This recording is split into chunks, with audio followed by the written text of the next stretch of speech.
जब राष्ट्रीय अध्यक्ष डॉक्टर मुरली मनोहर जी जोशी थे, उस समय जो उन्होंने यात्रा की थी पूरे भारत की, उस दौरान उसके कन्वीनर के रूप में मोदी जी ही दायित्व निभा रहे थे। उस समय उनसे हमारी भेंट झांसी में हुई थी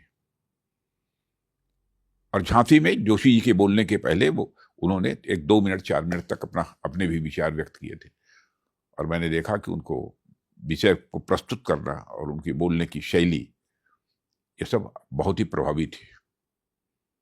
ऐसा मैंने अनुभव किया। तो मुझे लगा कि जो बीजेपी की लीडरशिप है उसमें कोई एक फ्यूचर है तो मोदी जी हैं। मेरे मन के अंदर उसमें भाव पैदा हुआ।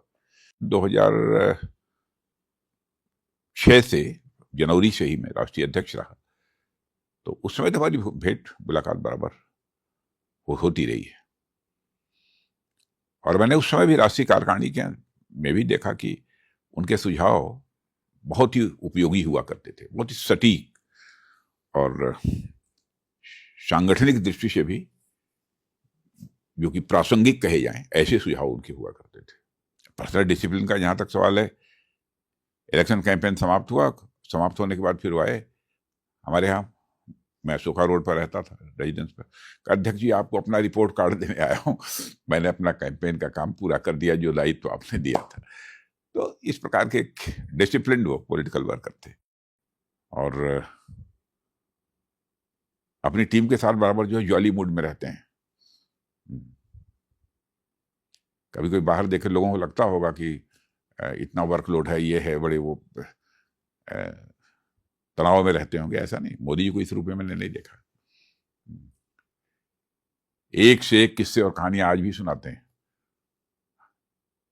बहुत ही आनंद की अनुभूति होती है उस समय संगठन के काम करने में भी। मैंने जब वो प्रधानमंत्री नहीं बने थे, जब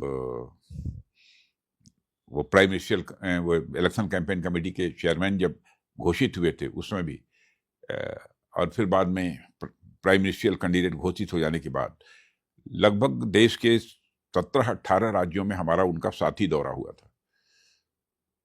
तो उस समय भी इलेक्शन कैंपेन को कैसे आगे बढ़ाना, क्या करना, इसमें तरह तरह के सुझाव दिया करते थे जो कि वास्तव में कैंपेन को प्रभावी और सफल बनाने की दृष्टि से बहुत ही उपयोगी थे।